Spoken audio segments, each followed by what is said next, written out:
일본 군과 맞싸우다가 그 포위망을 뚫다가 전사한 윤세주 선생의 묘소가 태양산 그 밑에 외롭게 서 있는 것을 보고서 술을 따라 들이면서 진짜 눈물이 나더라고요. 일제를 강력하게 응징할 수 있는 하나의 방법이 또 의열투쟁입니다. 의열투쟁은 속된 말로 하면 사람과 폭탄만 있으면 되는 것이죠.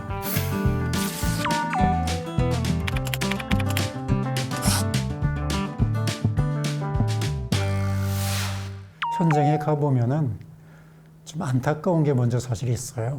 만주라는 것이 지금은 중국 땅이 되어 있기 때문에 중국이 개방된 지가 오래되지 않았기 때문에 개방되자마자 우리가 중국에 들어갔음에도 불구하고 이미 우리 민족주의 계열의 독립운동 이쪽은 많이 사라져 있었던 것을 볼 수가 있고, 나중에 우리가 중국의 태양산 같은 데 갔더니 일본 군과 맞싸우다가 그 포위망을 뚫다가 전사한 윤세주 선생의 묘소가 태양산 그 밑에 외롭게 서 있는 것을 보고서 독립운동 했던 이 인물들을 누가 돌보지 않는 이 외로운 산골짜기에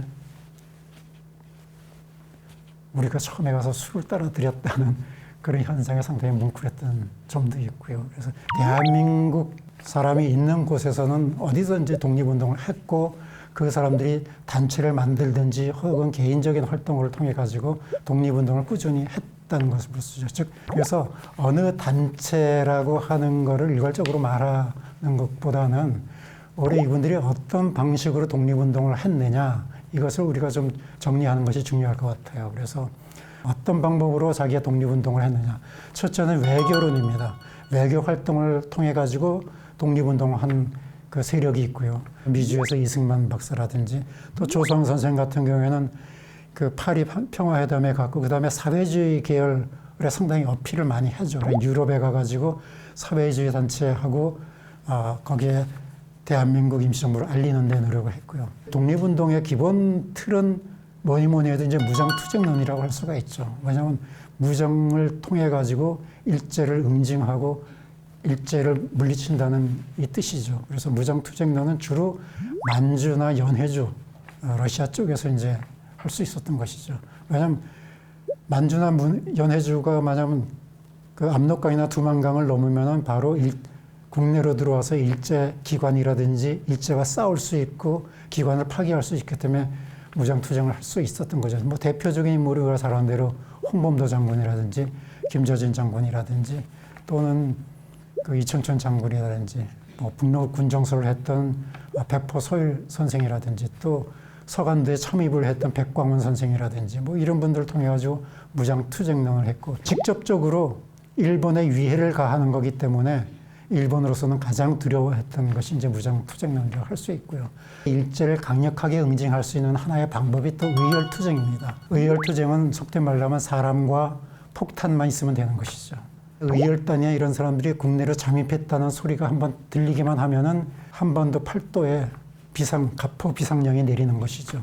그래서 일제가 그 비상령 때문에 다른 일을 할 수가 없을 정도의 이런 것이 생기는 것입니다. 이것이 일제에 발을 묶기도 하고 일제에 경계를 주는 그런 역할을 했고요. 물론 국제 그 테러하고 무슨 어떤 상관이 있느냐 이런 질문을 많이들 하시는데, 의열투쟁은 조선 총독부를 파괴할 것이다, 신문사를 파괴할 것이다, 또 누구를 저격할 것이다, 조선 총독을 저격할 것이다, 이런 정확한 대상을 이야기를 하고 있습니다. 우리가 빈라덴 같이 아무데나 해서 무차별 폭격을 한다, 뭐 이런 폭탄을 던진다, 이런 게 아닌 것이죠. 정확하게 제거할 대상을 갖다가 이야기하는 것이 의열입니다. 그래서 누가 이것을 한다는 걸 정확히 밝힙니다. 우리가 이봉창 의사나 윤봉 의사 의거할 때 한인애국단이라는 것을 정확히 밝히죠. 또는 의열단에서 했다는 걸 정확히 밝힙니다. 그런데 테러라는 것은 자기가 했다는 것을 흐지부지하고 잘 안 밝히죠. 이것이 정확하게 의열투쟁과 테러는 서로 다른 것이죠. 우리가 초창기에 많았던, 또 국내에 있었던 사람들이 주로 이제 활동했던 것이 이제 애국개몽운동으로서 독립운동을 했던 것입니다. 국내에서 무장활동이나 이런 걸 할 수 없었기 때문에 국내에 계신 분들이 주로 이제 이런 그 애국개몽운동을 했다고 볼 수가 있습니다. 전체 독립운동 상에서 볼 때는 그런 여성운동이라든지 노동운동이라든지 이런 것이 큰 역할을 했기 때문에 애국개몽운동도 독립운동의 한 방편으로서 일제와 싸웠다는 것을 볼 수가 있죠. 오늘 그 독립운동가들 중에서 몇 분을 소개한다고 하면은 우선은 첫째는 신규식 선생을 좀 소개하고 싶은데요. 대한제국의 무건학교도 나왔지만 그 시절에 한어학교, 즉 중국어 학교를 나와가지고 중국어가 상당히 유창했습니다. 그렇기 때문에 그분은 중국 쪽으로 바로 이제 들어간 거죠. 중국의 혁명 세력, 손문의 그 혁명 세력 동맹회하고 같이 활동을 하고 그 중국의 혁명 세력하고 들어갈 때 거기서 무엇을 했냐 하면은 상당히 큰 거금을 갖다가 기탁을 하게 됩니다. 그래서 혁명 세력이라는 게 항상 돈이 부족하고 재정이 부족한데 그 큰 역할을 하죠. 그 신규 선생이 상해를 중심으로 해서 세력을 만듭니다. 그래서 거기서 박은식 선생이라든가 신채호 선생이라든가 여운형이라든가 이런 분들이 저기서 다 모이게 되는 것이 어떻게 보면은 임시정부가 상하이에 생기고 하는 거에 큰 역할은 신규 선생부터 이제 했다 이렇게 볼 수가 있는 것이죠. 그 다음에 그 중에서 또 이제 할 수 있는 소개시켜 드릴 분이 이제 이동영 선생입니다. 그래서 우리가 임시정부 하게 되면 대표적인 인물로 이제 백범 김구 선생을 얘기하는데 백범 김구 선생의 멘토였던 분이 바로 이동영 선생입니다. 그래서 이동영 선생은 처음에 임시정부가 수립될 때부터 1940년 돌아가실 때까지 끝까지 임시정부를 지켰던 분이고 임시정부의 가장 큰 원로였습니다. 그래서 전세에서 높게 돌아가시면 끝까지 임시정부를 지켜서 임시정부 주석도 여러 번 하시고 그다음에 임시정부 임시의정원 의정도 여러 번 하십니다. 우리가 잘 아는 대로 1932년에 윤봉길 의사 의거가 나면서 더 이상 상해에 있지 못하고 이제 임시정부가 여러 군데로 옮겨가게 된 한 7년 동안 1940년에 우리가 중경에 정착할 때까지 이걸 전부 수습해서 이제 움직일 수 있었던 게 이동영 선생이 이제 중심 역할을 할 수 있었다 이렇게 볼 수가 있죠. 그다음에 만주로 이제 옮겨가서는 우리가 할 수 있는 분 중에 하나가 김동삼 선생 우리가 좀 기억할 필요가 있습니다. 김동삼 선생은 이분도 이제 보통 잘 알려지지 않았는데 김동삼 선생의 안동의 안동유리입니다. 의성 김씨 되시는 분인데 이분의 일화는 이분은 1910년 11년에 만주를 망명해서 이제 신흥무관학교를 만들고 신흥무관학교 학생들을 끌고서 만주 골짜기에 가서 백서농장 일종의 군영을 만들어서 농장장으로 그래서 거기서 활동을 하고 그 다음에 나중에 통일부에서 활동하고 정의부에서 활동하고 전 세계 독립운동가들이 상해에 모여서 국민대표회의를 할 때 거기에 의장이 될 만큼의 그 인물이었던 분이 이제 김동삼 선생이죠. 근데 김동삼 선생이 만주의 가족들을 다 데리고 가서 무장투쟁을 중심으로 활동하셨는데 독립운동하면서 가족이 옆에 있는데 10년 동안 가족을 보러 3번밖에 가지 않았다는 것은 가보고 싶지 않아서 간 게 아니고 그만큼 독립운동에 올인을 했다고 이제 우리가 볼 수가 있는 거죠. 나중에 김동삼 선생은 서대문 형무소에서 돌아가시면서 나는 더 이상 아무 적이 없으니까 강물에다 뿌려라. 내 유골을 강물에 뿌려라 해가지고 한강에 뿌려가지고 나는 자유롭게 우리의 독립운동 하는 것을 보겠다 해가지고 강물에 뿌리게 됩니다. 만주 독립운동 하게 되면 김동삼 선생을 이제 떠올릴 수가 있는 것이죠.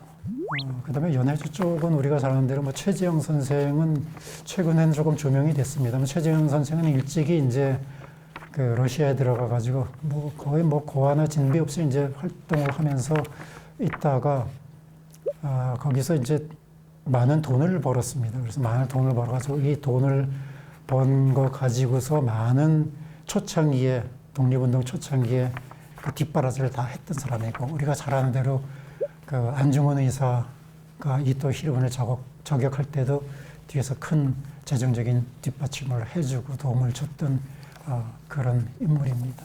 독립운동 하면 우리가 흔히 얘기하는 백범, 김구, 김좌진 장군 몇 사람만 항상 얘기하는 것인데 사실 수많은 독립운동가가 있습니다. 그래서 앞으로 독립운동사에서도 이 수많은 사람들의 그런 역할들을 다시 좀 조명을 할 필요가 있다는 것이죠. 백범, 김구 선생 잘 알죠.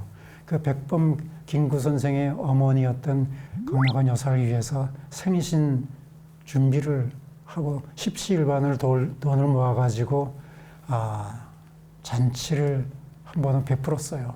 내가 그 돈을 주면은 내가 내 좋아하는 것을 맛있는 걸 내가 사 먹겠다. 그러니까 그 돈을 모아서 나를 다오 이렇게 얘기했어요. 그랬더니 그것도 괜찮겠다 생각해가지고 그 돈들을 모아가지고 강나간 여사한테 드렸더니 어느 날 여러 동지가 모여 있는 데서 하나를 풀더니 거기서 나온 게 권총 몇 자루였습니다. 그 강나간 여사가 나를 위해서, 늙은이를 위해서 이렇게 할 것이 아니고 이 총을 가지고서 외적을 한 놈이라도 더 죽여라. 이것이 내가 원하는 생일잔치다. 백범 선생이 우리가 유명하지만 백범의 뒤에는 또 이런 백범보다 어떻게 보면 더 뛰어난 어머니가 있었기 때문에 백범이 또 있었던 거죠. 또 백범 그 집안에서 또 전해오는 그 얘기가 있습니다. 백범의 딸이 하나 있었는데 이 딸이 병에 걸려가지고 죽게 되는 그런 상황이 되는데 죽었다는 것을 아버지한테 알리지 마세요. 감옥에 있는 아버지가 알면은 얼마나 가슴 아파 하시겠어요. 이것이 6살 난 백범의 딸이 죽기 전에 남긴 이야기랍니다. 어떤 여학생이 3.1 만세운동을 하다가 붙잡혀 갔다 그래요.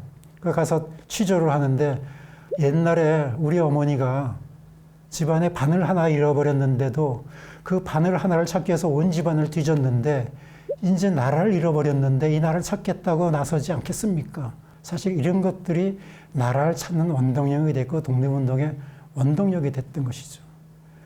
저희 집안에도 그런 얘기가 좀 있어요. 저희 이제 할아버지가 저희가 이제 3대가 독립운동을 했는데 우리도 독립운동 다 따라다니고 했는데 우리도 다 포상 올릴까요? 했더니 이 희산 할아버지가 노하면서 이놈아 무슨 독립운동이 벼슬이냐? 집안에서 한 사람만 받으면 됐지. 이런 통에 저희는 포상 신청 자체를 못했어요. 초창기에. 마지막으로 하나를 또 소개해드리면 제가 어렸을 때 겪었던 그 얘기입니다. 희산 할아버지가 이제 서울에 살아 계실 때 그 지방에서 의병 활동했던 남규 선생이 거의 무전여행을 하다시피 충주에서부터 서울로 올라오셨는데 보니까 그냥 동저고리 바람으로 올라오셨는데 와서 보니까 그 흰 바지 저고리가 거의 회색이 될 정도로 아주 그냥 때에 찌들어 있었죠. 그래서 오시자마자 할아버지가 그 아내 얘기해가지고 며느리한테 야, 그 새 옷 좀 내어놔라. 그렇게 해가지고 그걸 드렸더니 그걸 입지 않으시는 거죠.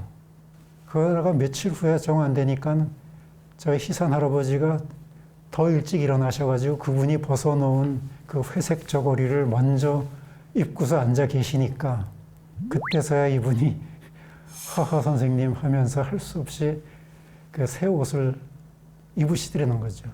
이게 뭐냐면 독립운동가들의 그 자존심이랄까 그 자긍심이라는 게 참 대단한 것이죠.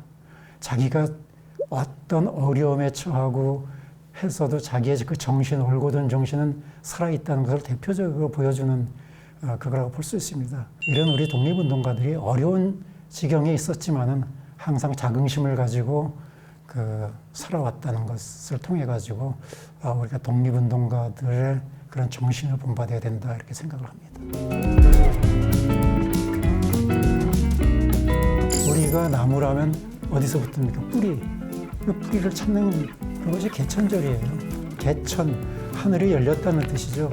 이것은 뭐냐면 역사적으로 보면 우리가 천민의식을 가지고 있었다는 거죠. 일제시대에 문화주택을 처음 만들어가지고 상당히 좋은 거주 환경을 만들었다. 뭐 이런 식의 계속 문제가 되는 것이죠. 역사는 암기 과목이에요. 시험 보기 위한 거기에 답을 맞추기 위해서 몇 년에 뭐 했다 누가 무슨 책을 썼다 전부 다 이런 암기 과목이에요.